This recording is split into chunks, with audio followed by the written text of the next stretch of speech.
In the heart of ancient China, an art form was born. An art form that would enthrall people worldwide and create bridges across oceans.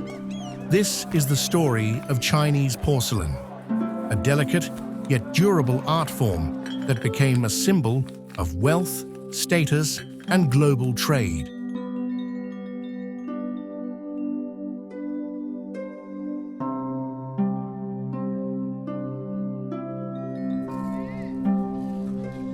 Chinese porcelain artists were masters of their craft long before the West could fully comprehend its complexities. Chinese potters knew how to make porcelain 1,000 years before European potters figured out how to make this. And so for hundreds of years, Chinese porcelain was absolutely the pinnacle of ceramics that you could have in your home, in your collection. By firing at incredibly high temperatures, they produced a material that was strong and translucent, unlike anything that had ever been seen. This desired art was even more alluring because it was kept a closely guarded secret for decades.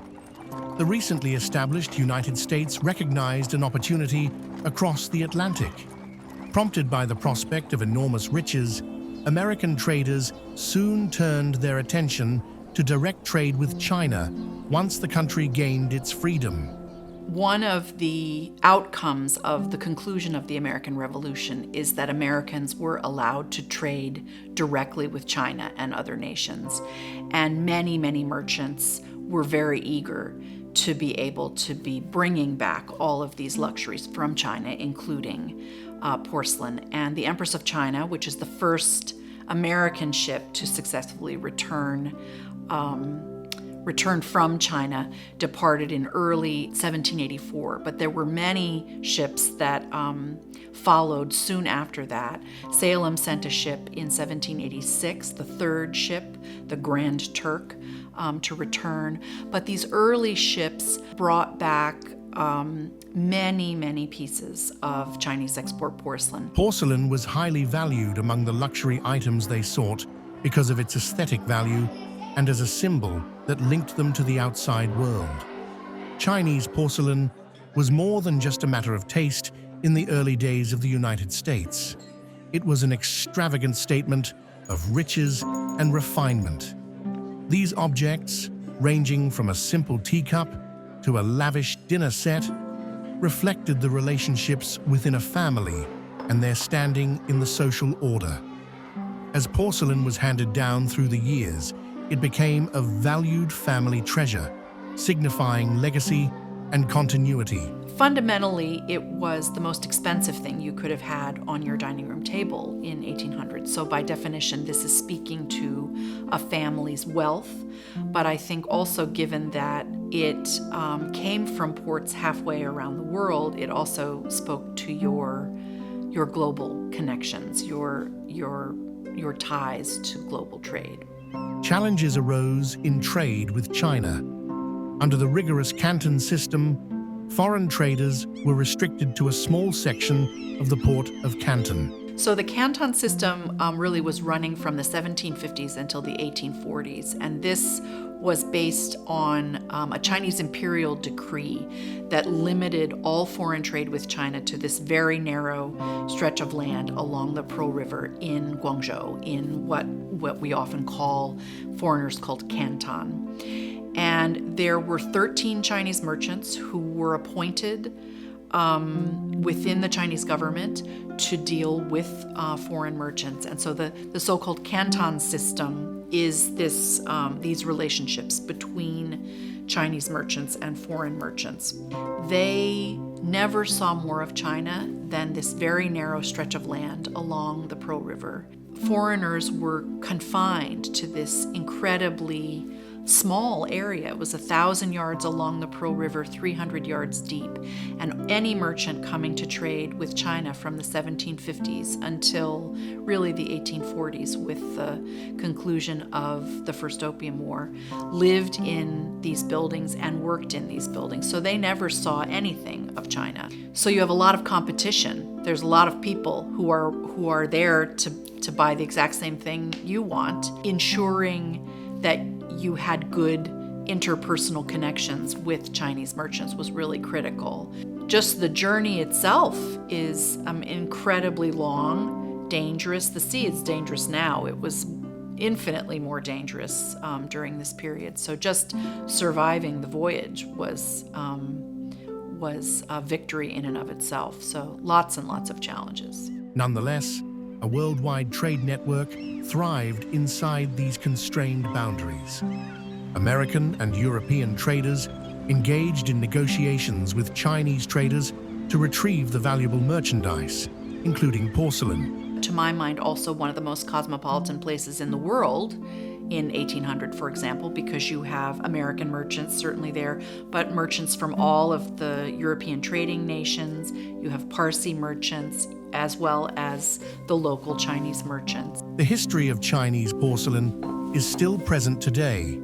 These objects, which can be found in family heirlooms or museum collections, keep telling the tale of a time when trade and artistic talent linked the world. There still is quite a lot of the historic ties to China certainly in the museum, but also in homes. There are quite a number of people who have remained in their family homes, and we can see porcelain services in wealthy Salem families descending. Very often it descended matrilineally, so mothers would leave those services to their daughters. Chinese porcelain isn't only exquisite artwork, it is an example of human creativity, a representation of cross-cultural interaction, and a reminder of how the past influences the present.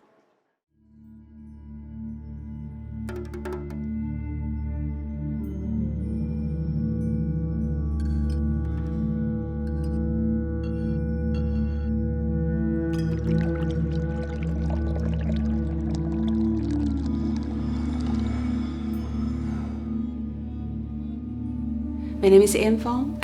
I was born in Beijing, China, and now I'm in Boston, US.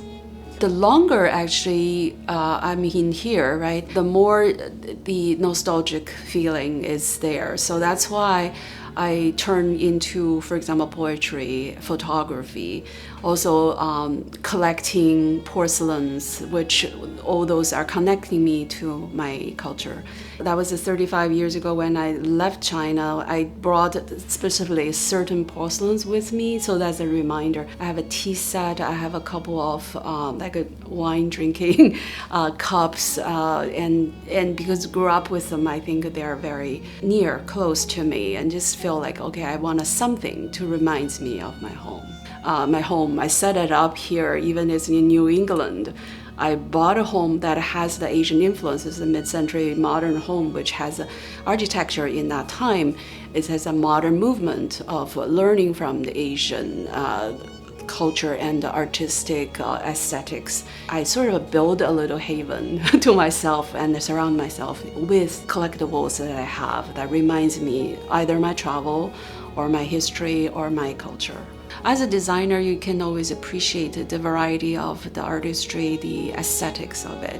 Because when you say Chinese porcelain, it's actually China ceramics actually combined with porcelain as well as the pottery, which is a clayware. And they always have like a range of different aesthetics. If the clayware, you can see it's a little bit earthy and is very to the touch, it's very natural and it has a very tactile feeling. I love them because they're get down to the earth is very simple but very elegant. The porcelain are much more refined in China, so they either have a glaze or a little bit more decor or painting on the porcelain. Some are like a pure white, very refined. So both the range of it is very interesting. From artistic point of view, you can have different styles from the southern part, the northern part, the central part, and the west and the east. They're all different kinds, and there are a lot of artistic characters. All of them are alive. This is as a designer. As a person, it's always a connection to the very soft, warm part of in the heart, right? It's always bring back to the memory. So I'm surrounded with these collections and fully remind me, every time you use it, it reminds me of some nice feelings and a very like a family or a certain meal with friends. So that's why the two major reasons I like them. And I also think as a Chinese person, I mean, the heritage of Chinese, I'm a Chinese American, it's kind of a reminder of this legacy of the porcelain or Chinese porcelain is also part of the world heritage, right? We're all like human history, human contribution. There is certain pride towards that. You see this history linked with your ancestors, and then you see how this influence to the rest of the world. When I travel, I always see like either Holland or Portuguese. You see the blue and the white, and you went to England. You see the blue and white, and then you see the pattern slightly changed. But the influence very strong, obviously, was either imported from China or imported from Japan or imported from Asia. So that's interesting to see everywhere you go. When I grew up, we definitely had some porcelains that we used daily, but it was very simple. So it's not like elaborate, because both my parents were teachers, and also my family members are all like professors and teachers. The always gatherings, the food, because we have a lot of good cooks in the family, and all my memories with porcelain is actually all linked with good food, laughters, and family member gatherings. We also have afternoon teas with the tea sets, and some are from Yixing, the clay pot, and some are porcelains like blue and white, indigo colored, and some are just very simple. And we have that all the time. So it is a fond memory. It's always linked with the family, especially in the Sunday. So like 3 o'clock, right? And get the different teas out and have some little pastries.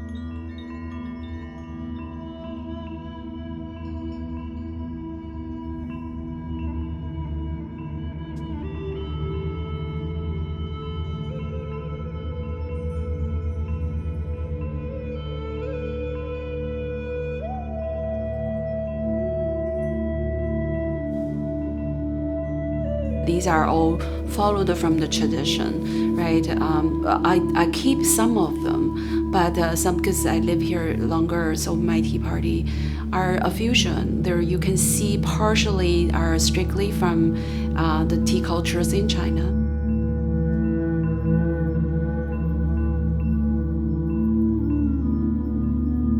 For example, the serving the pastry are Western pastry as well, and also how a little bit relaxed in terms of the mixture of the pure Chinese leaves, loose leaves. Some of the teas that are blended with a little bit of flavor that I think Western friends would appreciate.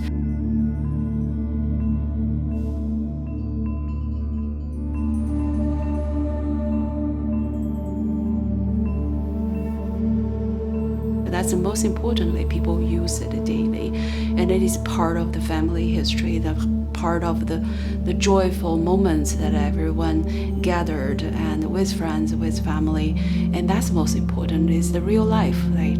That every day you use porcelain, and to create the life you want, and to be with the things you love, with the people you love, and gather all together. I think that's the most important piece and why Chinese people, and not only just Chinese people who love porcelain and feels very important. It's the people connection, it's the world connection, it's the heritage connection.